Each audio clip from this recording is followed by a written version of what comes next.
Vamos a ir abriendo nuestras Biblias y vamos a volver otra vez a Lucas. De aquí hicimos una pausa la semana pasada, no, la última vez que hablé hace unas semanitas atrás.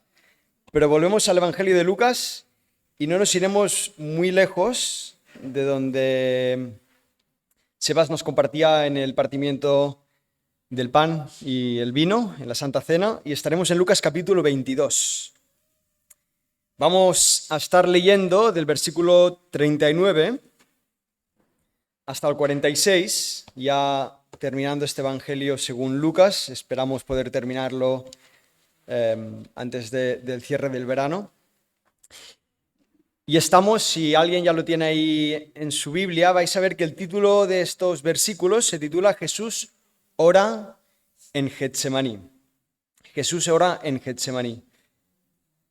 Y estamos en una oración especial. Estamos delante de unos versículos especiales porque estamos delante del último momento que Jesús tenía para decir no voy a la cruz. Para que nos pongamos un poco en situación, no sé si alguna vez te ha sucedido de que estás mirando tu calendario y hay un evento que te pone muy nervioso. Hay algún compromiso que tienes con la empresa, algún compromiso que tienes quizás con la iglesia, familiar, lo que sea, y sabes que es el 23 de agosto y lo tienes ahí marcado en el calendario. Y a pesar de que estás nervioso, estás a 2 de junio, o sea, la fecha que sea, y tú ves ahí el 23 de agosto y dices, bueno, me cuesta, pero aún estamos lejos del 23 de agosto. Y van pasando los días y el día se acerca y sigues viendo el 23 de agosto y dices, bueno, aún queda un poquito para el 23 de agosto. Pero llega la noche del 22 de agosto y tu cabeza empieza a pensar, ostras, pues, ¿y si digo que me encuentro mal, que me duele la barriga, que he tenido una mala noche y me salto ese 23 de agosto que tengo que pasar por un compromiso que no quiero? Bien, no sé si alguien ha estado alguna vez en esa sensación, no creo que Jesús tuviera una sensación parecida a esta, obviamente, pero sí que estamos delante del último instante antes de que Jesús fuera entregado para ir a la cruz. Estamos en instantes previos a cuando Judas lo está a punto de traicionar por 30 monedas de plata. Así que pongámonos en contexto y veamos exactamente en qué punto de la historia estamos. Jesús y sus discípulos, como leíamos hace unos segundos, nos contaba Sebas, han celebrado la Pascua. Estaban en ese aposento alto, un lugar el cual los discípulos no conocían, pero el Señor les dice, seguid a ese hombre con ese cántaro y vais a llegar al aposento alto que nos han preparado, y celebran la Santa Cena. Celebran lo que nosotros hoy continuamos celebrando hasta que el Señor venga. Estamos a la noche del jueves, la madrugada del viernes, y han terminado la Santa Cena. Judas ya ha desaparecido, ya se ha ido a buscar a los principales de la iglesia para poder traicionar a Jesús, y se dirigen al Monte de los Olivos, también conocido como Getsemaní, que simplemente a modo informativo, y creo que es bastante interesante, Getsemaní significa prensa de aceite.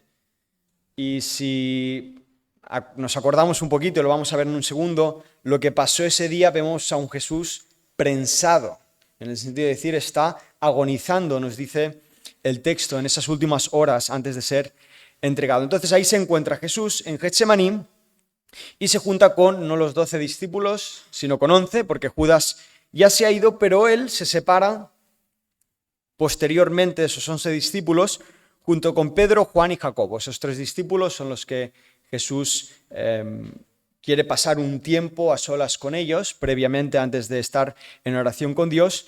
Y esto no es algo que suceda por primera vez. Vemos que su relación con Juan, con Pedro y con Jacobo era una relación más estrecha de lo normal. Lo vemos, por ejemplo, en la transfiguración, también se separa con esos 3 discípulos. También lo vemos, por ejemplo, en la resurrección de la hija de Jairo, también se separa junto a esos 3 discípulos.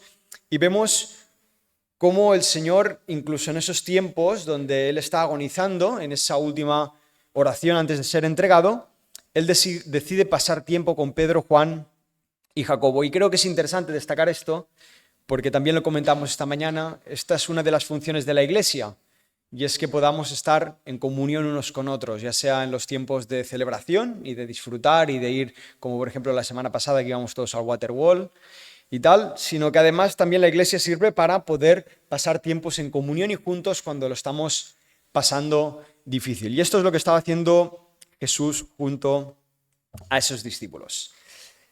Ahora también nos dice versículo 39 que, y saliendo del aposento alto, se fue como solía al monte de los olivos y sus discípulos también le siguieron. Entonces vemos en ese como solía que la relación de Jesús con su Padre no era algo esporádico, no era que cuando Jesús lo estaba pasando mal, entonces acudía a Dios, sino que la relación de Jesús con su Padre era una relación constante. Tenemos muchísimos ejemplos de Jesús pasando a tiempo a sola con Dios, como por ejemplo, no sé si os acordaréis, cuando los discípulos se van con la barca y dice Jesús, yo vendré más tarde.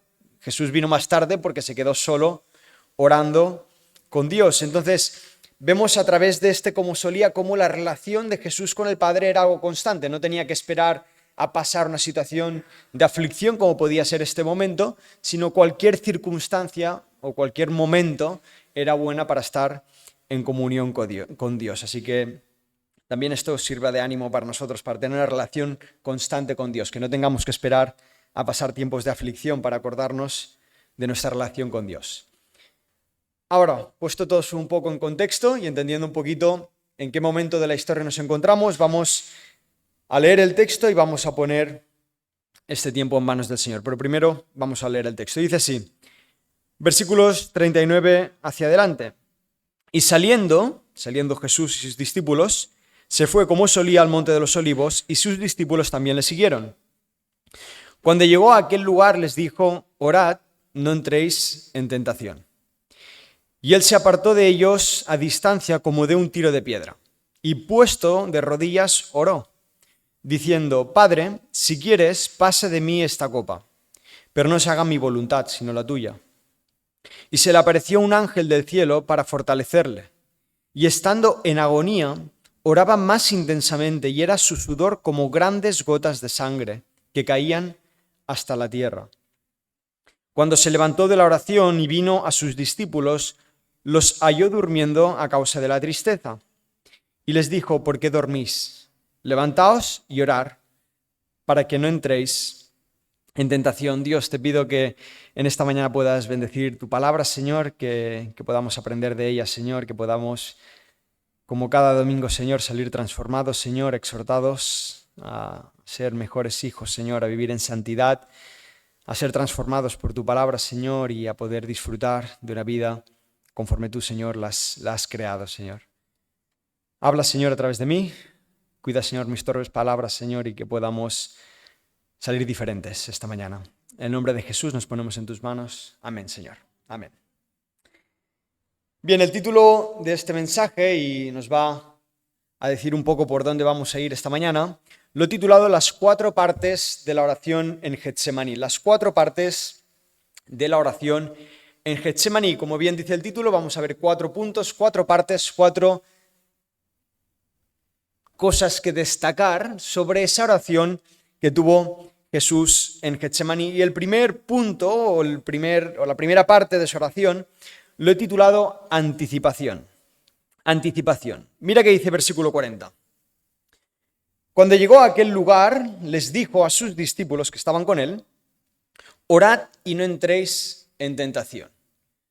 El primer punto es anticipación. ¿Y por qué lo titulo de esta manera?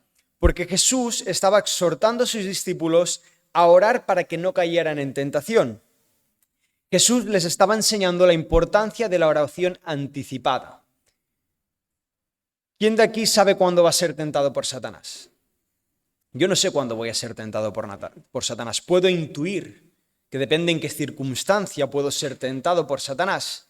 Pero pobre de mí, que confíe en mis propias fuerzas y pueda pensar que en todo momento yo puedo controlar cualquier situación y que si evito hacer esto, decir esto, entonces yo no voy a caer en tentación. No, Satanás acecha en cualquier momento, en cualquier circunstancia, de cualquier manera.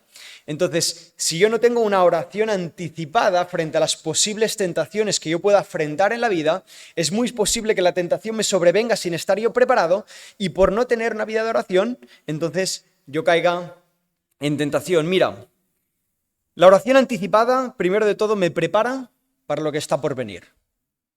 Porque, como digo, muchas veces no sabemos lo que estará por venir. Una oración anticipada me prepara para ser consciente de que en cualquier momento Satanás me puede ser de tentación. Entonces, la oración anticipada me prepara. Lo segundo que hace la oración anticipada es que me humilla. ¿Y por qué me humilla la oración anticipada? Porque me humilla al reconocer que soy insuficiente para poder vencer la tentación. Cuando yo tengo una oración anticipada estoy diciendo, Señor, me anticipo porque cuando llegue el momento yo no voy a tener fuerza. Soy incapaz de vencer la tentación. Soy incapaz de vencer mi carne. Y si no es por las fuerzas del Espíritu Santo y si no es porque tú, Señor, me traes victoria frente a la tentación, yo voy a caer en tentación. Entonces, lo primero nos prepara. Lo segundo nos humilla porque nos hace reconocer nuestra incapacidad. Y lo tercero que hace la oración anticipada es que nos vacía de nuestras fuerzas para llenarnos de las fuerzas del Espíritu. Y es que una oración anticipada me vacía de mis propias capacidades. No, yo puedo controlar, no, yo puedo hacer, no, yo soy capaz de. Estas son mentiras que nos hace creer el enemigo. Y la oración anticipada muchas veces hace esto, nos vacía de nuestras fuerzas, nos llena de las fuerzas del Espíritu Santo y cuando llega la tentación, que no sabemos cuándo va a llegar, entonces estamos preparados, no porque seamos mejores, no porque tengamos unas fuerzas sobrenaturales, las cuales vengan de nosotros mismos, sino porque el Espíritu nos ha capacitado y nos ha preparado de antemano, porque nosotros así también lo hemos puesto delante del Señor. Ahora, para ampliar un poquito más esta frase, orad, no entréis en tentación, creo que es interesante ver versículos paralelos y tanto Marcos como Mateo nos narran exactamente la misma historia y también nos dicen esta frase, orad, no entréis en tentación. Pero en este caso Marcos y Mateo hacen una pequeña ampliación y dice, orad, no caéis en tentación porque el espíritu está dispuesto, por la carne es débil. Y ahí es donde entra, siempre lo decimos, esa línea fina entre la soberanía y el poder de Dios y la responsabilidad del hombre. ¿Caemos en tentación porque el Señor no nos puede dar victoria? No, caemos en tentación porque somos torpes y somos pecadores. Pero el Señor nos puede dar la victoria por medio del Espíritu Santo. Ahora, la victoria a través del Espíritu Santo no va a llegar si nosotros no nos rendimos delante del Señor y buscamos que Él nos capacite para tener victoria frente a esa tentación. ¿Por qué es necesario que yo ore con una oración anticipada? Porque el Espíritu está dispuesto a que tengamos victoria frente a las luchas de nuestra vida, pero nuestra carne es débil. Y si el Espíritu no nos da esa capacidad, la cual pedimos a través de la oración, entonces seguramente la carne va a vencer y vamos a caer en tentación. Ahora, este era el llamado para los discípulos. Orad, no caigáis en tentación. Pero mira que dice versículo 45 y 46. Jesús se va a orar a solas, se distancia a un tiro de piedra, es decir, a una distancia suficiente como para tener un poquito de intimidad, pero dice versículo 45, cuando se levantó de la oración Jesús y vino a sus discípulos, volvió de ese tiro de piedra, ¿cómo los halló? Los halló durmiendo a causa de la tristeza y les dijo, ¿por qué dormís? Levantad y orad para que no entréis en tentación. Se lo repite una vez más. Ahora es interesante porque los dice, orad, no caigáis en tentación, pero justo después vemos que cayeron dormidos. Ahora, ¿por qué cayeron dormidos los discípulos? ¿Cayeron dormidos porque les daba pereza? ¿Cayeron dormidos porque habían comido tanto en el aposento alto que les había entrado la murriña y se habían quedado dormidos? ¿Habían quedado dormidos porque estaban cansados de todo el esfuerzo físico que requería andar y no tener coches?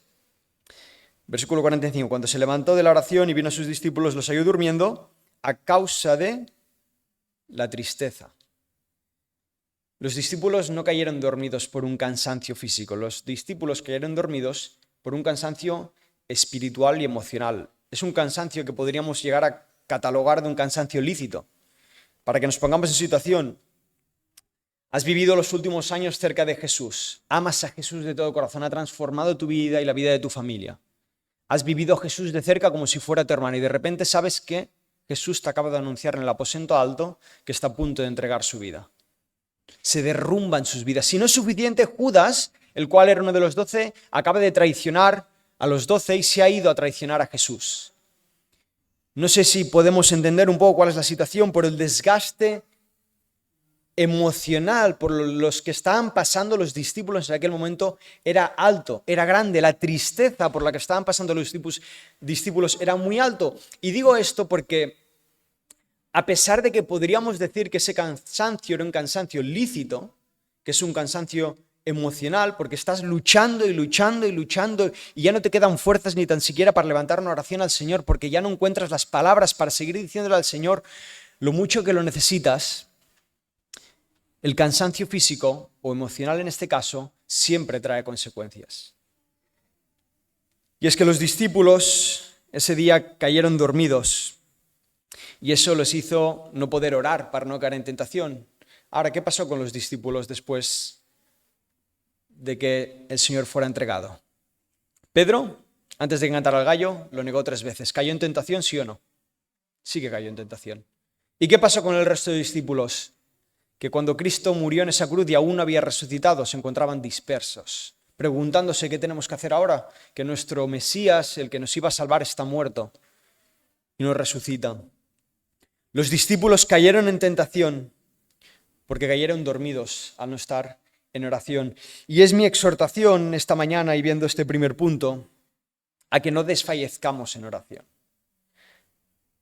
Incluso cuando parezca que no orar porque emocionalmente estemos cansados es correcto. Incluso en esas circunstancias que podamos hacer un sobreesfuerzo y seguir orando al Señor para que nos libre de las pruebas y las tentaciones por las cuales pasamos diariamente. El primer punto, anticipación. El primer punto de la oración es la anticipación. El segundo punto de la oración en Getsemaní, versículo 41, lo he titulado aflicción. Mira qué dice versículo 41. Y él se apartó, de ellos a distancia como un tiro de piedra y puesto de rodillas oró. Nos dice el texto que Jesús se apartó a un tiro de piedra, repetía hace un segundo, ¿no? A una distancia la cual le permitía estar en un poquito más de intimidad con Dios. Y nos dice acto seguido, y puesto de rodillas oró. Ahora ese puesto de rodillas, quizás a veces lo podemos llegar a espiritualizar y decir, no, estaba puesto de rodillas por una sumisión, por algo que quería demostrarle al Padre. Pero en realidad vemos a Jesús en muchas circunstancias a lo largo de su vida orando de pies. Por ejemplo, cuando hace una oración para que los panes y los peces fueran multiplicados. Ahora, cuando yo leo este texto y veo las circunstancias en las que se encontraba Jesús, vemos a un Jesús orando de rodillas derrotado, emocionalmente, físicamente, cansado por toda la angustia que veremos en un segundo que tenía que pasar, de saber que tenía que pasar por esa cruz. El hecho de que Jesús se encontrara orando de rodillas es una demostración de qué nivel de angustia estaba pasando Jesús en aquel momento, que de rodillas, rendido delante del Señor, dice, Señor, yo ya no puedo más. Caigo de rodillas, afligido, porque sé por lo que estoy a punto de pasar. Pongámonos en situación por un segundo, ponte en la piel de Jesús. Has venido a este mundo, eres el Hijo de Dios, no has cometido pecado, no tienes ninguna razón o ninguna necesidad de venir a salvar a un mundo pecador que se ha condenado a sí mismo. Pero llegas a este pueblo y te encuentras un pueblo, primero de todo, que te rechaza. Segundo, te encuentras a tu amigo Judas, el cual has pasado los últimos años de tu vida, que te ha traicionado por 30 monedas de plata. Te encuentras a Pedro, el cual es uno de tus mejores amigos, rechazándote antes de que cantara el gallo.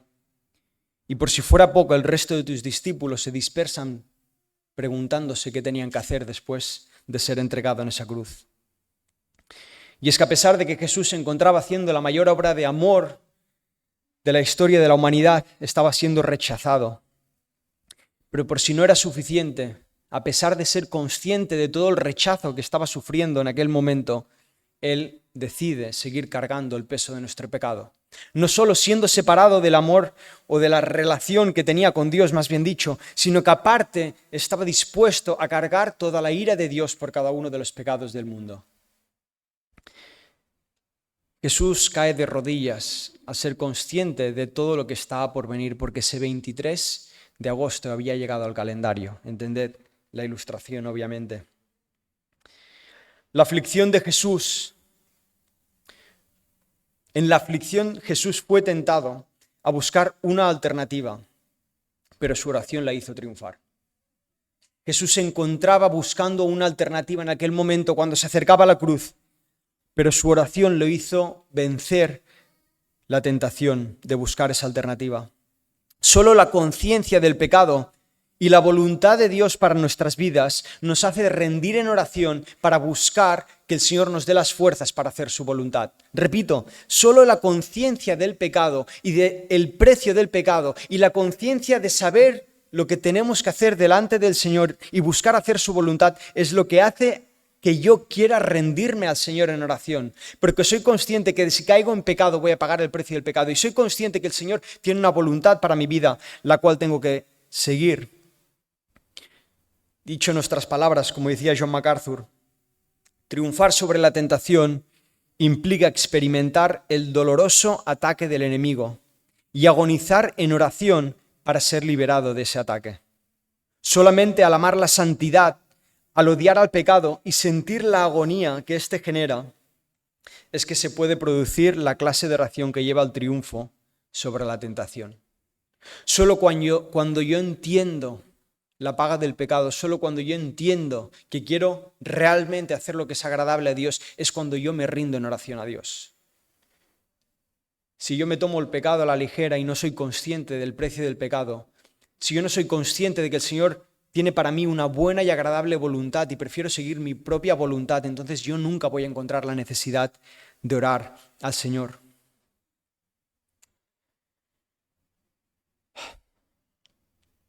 Muchas veces nos encontramos intentando evitar las aflicciones de esta vida, orando al Señor para buscar la alternativa a la aflicción por la que tengo que pasar.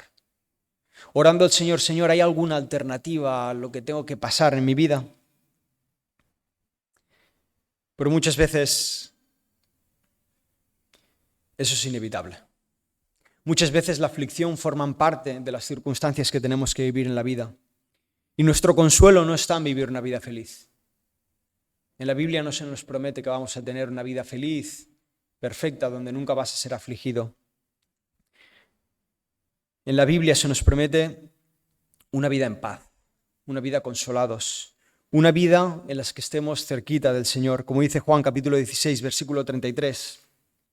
Estas cosas os he hablado para que en mí tengáis paz. En el mundo tendréis aflicción, pero confiad, yo he vencido al mundo. Esta es la promesa que el Señor tiene para nuestras vidas.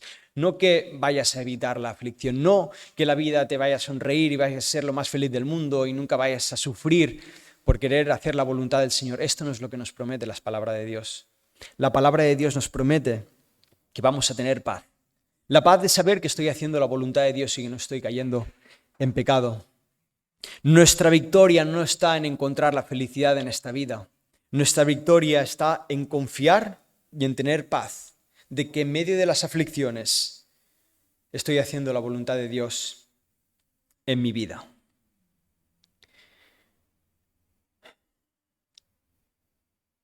Tercer punto de este mensaje y de esta oración, y es la sumisión. Del versículo 42 nos dice, dice la oración del Señor, Padre, si quieres, pase de mí esta copa, pero no se haga mi voluntad, sino la tuya. Y esa era la última tentación que afrontar antes de llegar a la cruz. Padre, si quieres, pase de mí esta copa. Muéstrame otro camino. Muéstrame una alternativa a la cruz. Pero no se haga mi voluntad, sino la tuya. Jesús estaba orando para ver si había otra forma que no fuera pasar por esa cruz y cargar el pecado del mundo y toda la ira de Dios. Ahora, esto quizás nos puede llegar a confundir y pensar, bueno, ¿será que el Señor pretendía no pasar por la cruz porque no quería salvarnos? No, este no es el fin de la oración de Jesús. El fin de la oración de Jesús no era no querer salvar a la humanidad.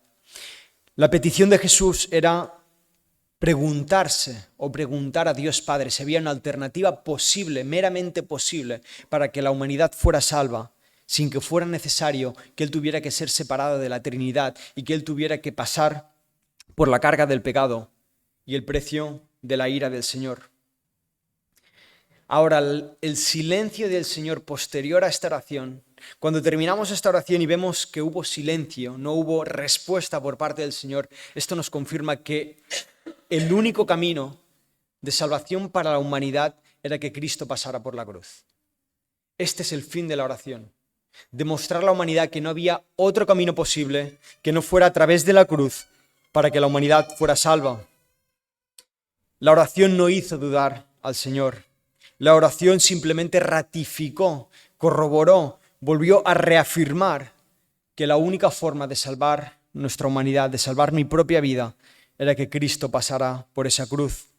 Y el hecho de que Jesús no titubeara en saber que tenía que hacer la voluntad de Dios, nos lo dice mucho anteriormente, en Juan capítulo 12, versículo 27, que antes de llegar a Getsemaní nos dice: ahora está turbada mi alma, habla Jesús, ¿y qué diré? Padre, sálvame de esta hora, mas para esto ha llegado mi hora. Jesús tenía muy claro que por encima de todo estaba a seguir la voluntad del Padre, la misión del Padre. Y si el único camino de salvación para la humanidad era pasar por esa cruz y cargar toda la ira de Dios, el Señor iba a culminar ese trabajo. Él no titubeó en esa oración, Él no quiso cambiar los planes, Él simplemente se preguntó si había una alternativa. Pero el silencio nos demostró que no había alternativa. Otra forma de entender esta oración podría ser: Padre mío, si hay alguna otra manera de que los impíos pecadores puedan ser salvos, y no mediante que yo cargue o yo vaya a esa cruz, revélalo ahora. Pero con todo esto, quiero que sepas que no deseo nada contrario a tu voluntad. El Señor tenía muy claro que por encima de la aflicción, por encima del dolor, por encima del miedo quizás que se podía sentir en aquel momento, por encima de todo esto estaba la voluntad del Padre. Pregunta: ¿estoy dispuesto a aceptar la voluntad de Dios a pesar de las aflicciones del camino? ¿Estoy dispuesto a decir: Señor, me rindo? Entiendo que he querido buscar una alternativa, entiendo que he querido buscar otro camino, pero no hay otro camino, no hay otro camino. Tengo que pasar por esto. No entiendo por qué tengo que pasar por esto, no entiendo por qué tengo que pasar por este dolor, no entiendo, Señor, pero por encima de todo quiero hacer tu voluntad. Aunque esto vaya a afligir mi alma, aunque esto me haga dolor. Orar por otros caminos en nuestra vida es algo lícito.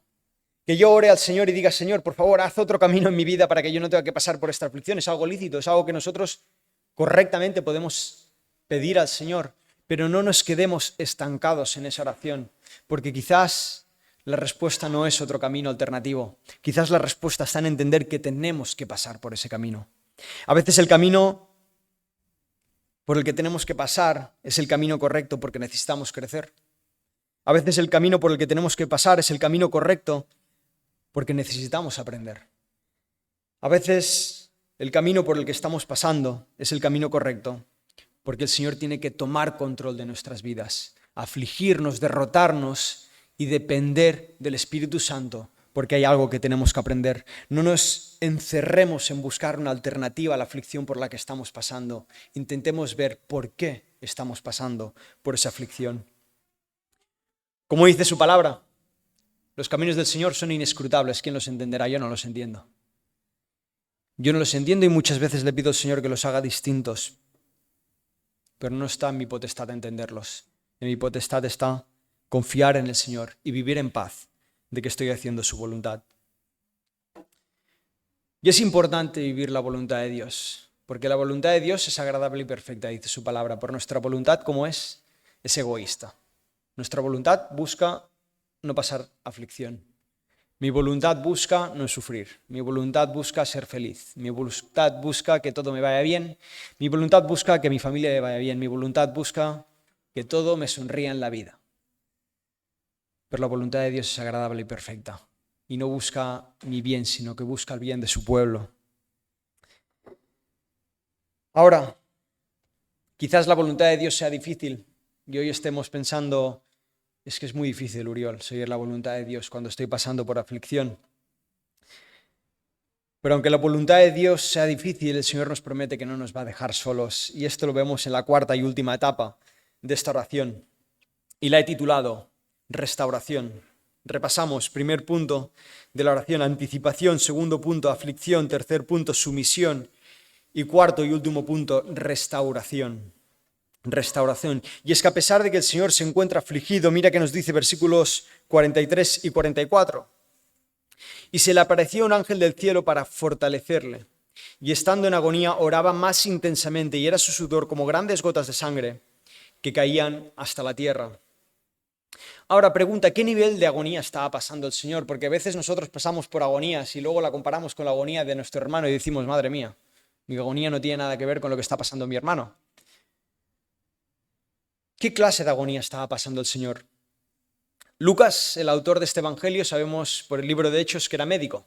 Entonces, como buen médico y buen científico, él nos da detalles que no nos da ni Mateo ni Marcos. ¿Y qué detalle nos da Lucas que no nos dé los demás? Versículo 44, y estando en agonía oraba más intensamente y era su sudor como gotas de sangre.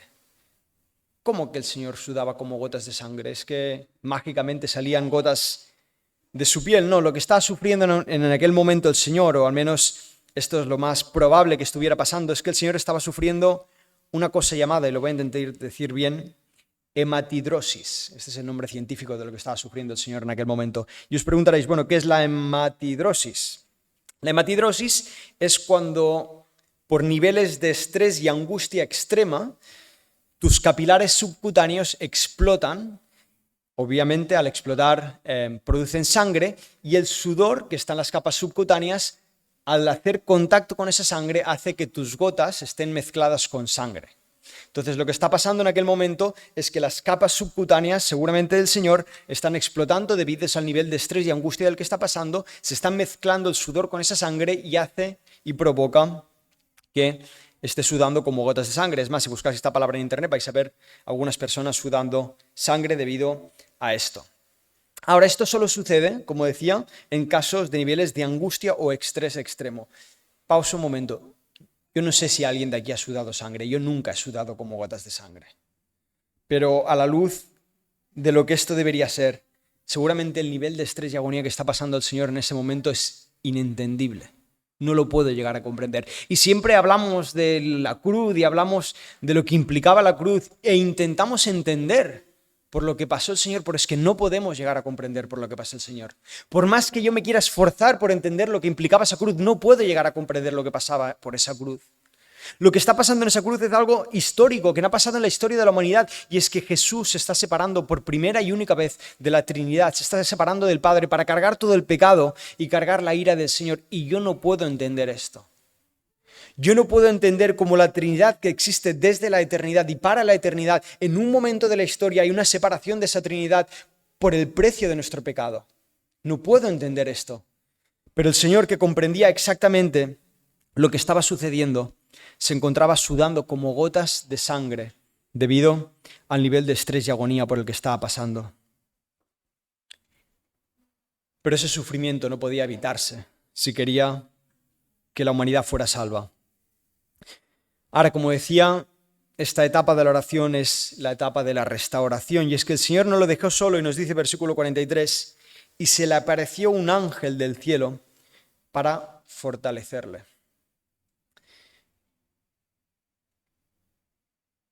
Mira, si yo me pusiera en la piel de Jesús y humanamente hablando viera un ángel aparecer, repito, humanamente hablando, lo que yo desearía de todo corazón es que ese ángel dijera y pronunciara con su boca, hay una alternativa. Esta es la alternativa. No tienes que pasar por la cruz. Esta es la alternativa. Versículo 43. Y se le apareció el ángel del cielo, ¿para qué? Para fortalecerle. El ángel del cielo no cambió el camino. El ángel del cielo no liberó a Jesús de la aflicción. El ángel del cielo no le dijo, Señor, hay otro camino que puedas hacer para que no tengas que pasar por ese dolor y tengas que separarte de la Trinidad y tengas que pasar por toda la ira del Señor. No, no hay una alternativa. El ángel del Señor vino a fortalecer al Señor, a consolar al Señor, a darle fuerzas para decir, ánimos, estoy contigo, te acompaño hasta la cruz, pero tienes que hacerlo si quieres salvar la humanidad. En medio de las pruebas, quizás yo deseo de todo corazón una respuesta a esa oración, una solución al problema por el que estoy pasando, una alternativa al camino por el que tengo que pasar. Pero en vez de buscar y encontrar resultados, me encuentro consuelo. Abro la palabra de Dios en busca de caminos distintos. Abro la palabra de Dios esperando que el Señor me revele algún texto de la Biblia que diga hay otro camino a por el que estás pasando, pero en vez de encontrar una alternativa, me encuentro que el Señor me ama. Y en vez de encontrar lo que mi corazón desea, me encuentro lo que mi corazón necesita. Y es que tengo un Señor que me consuela, que me acompaña y que me fortalece en los tiempos de aflicción, aunque tenga que pasar por ellos. Quizás, como dijo Jesús para con sus discípulos en Juan capítulo 17, versículo 15, no ruego que les quites del mundo, sino que los guardes del mal. El Señor no ruega por nuestras vidas para que nos quites del mundo. El Señor ruega por nuestras vidas para que nos quite del mal.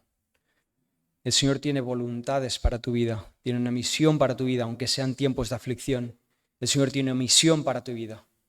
Y no ruego que te quite esa aflicción, no ruego que te cambie el camino, ruego que te guarde del mal y que en medio de la aflicción el Señor pueda utilizarte. Ojalá que Dios te acompañe, te consuele y te use en medio de las circunstancias que quizás estás viviendo esta mañana. Pero no dejes la oración, no te quedes dormido, como se cayeron dormidos los discípulos. No desfallezcas en pedirle al Señor que te acompañe en medio de las tribulaciones, en medio de las luchas, en medio de las aflicciones. Que el Señor te acompañe y te consuele, independientemente del dolor. Y quiero terminar con un último versículo, y este versículo no se encuentra en Lucas, porque Lucas termina la historia aquí, pero Mateo nos amplía un poquito más lo que pasó en ese día. Y es que habiendo animado y exhortado una vez más los discípulos de que se levantaran y oraran, finalmente, viendo el cansancio y la tristeza que estaban pasando los discípulos, el Señor les dijo que se quedaran dormidos, que descansaran. Pero acto seguido de quedarse dormidos, llegó Judas con los principales a buscar al Señor, a entregarlo para que posteriormente fuera juzgado y entregado en esa cruz. Y mira que nos dice Mateo capítulo 26, versículo 46. Hablando Jesús con los discípulos les dijo: levantaos, vamos, ved, se acerca el que me entrega. Y atentos a los verbos, porque los verbos no son pasivos, sino que son activos. Levantaos y vamos son verbos activos, son verbos que requieren de forma activa que yo los produzca. El Señor de forma activa se acercó al pecado. El Señor de forma activa se acercó a Judas para ser entregado. Jesús encaró la misión del Padre a pesar de la aflicción. Jesús encaró, se dirigió hacia la misión del Padre a pesar de todo lo que eso iba a conllevar. Jesús no evitó el encuentro con el traidor. Jesús no evitó la voluntad de Dios. Jesús fue hacia la que fuera la voluntad del Padre. Porque esta es la mejor parte de la historia. Jesús no fue capturado. Jesús se entregó. Judas pensaba que había traicionado a Jesús, pero Jesús fue quien se entregó. Jesús fue quien fue a Judas y a los que le fueron a buscar. Jesús se dirigió a ellos porque Jesús se entregaba para nuestra salvación. Solo el amor de Dios nos moverá a hacer lo que nunca pensaríamos que haríamos. Solo amar a Dios, amar su voluntad, amar su santidad, aborrecer el pecado, me va a mover a hacer lo que nunca pensaría que sería capaz de hacer. Saber el amor de Dios por el mundo y por mí es lo que me moverá a hacer lo que es correcto.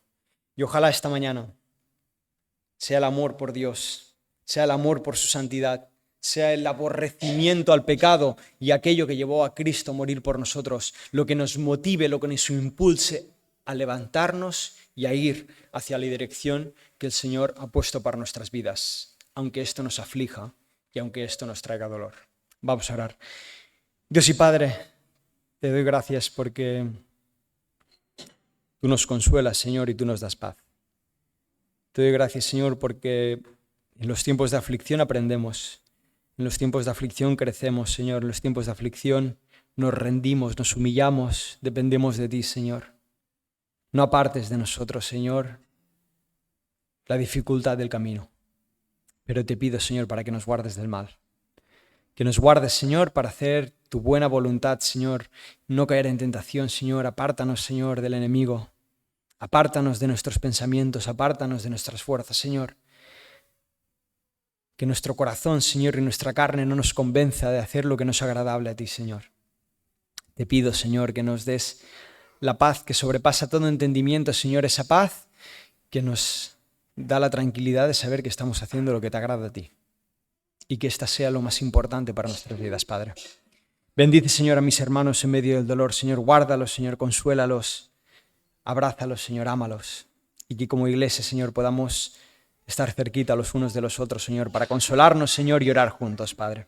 Bendice este tiempo en el nombre de Jesús. Amén, Señor. Amén.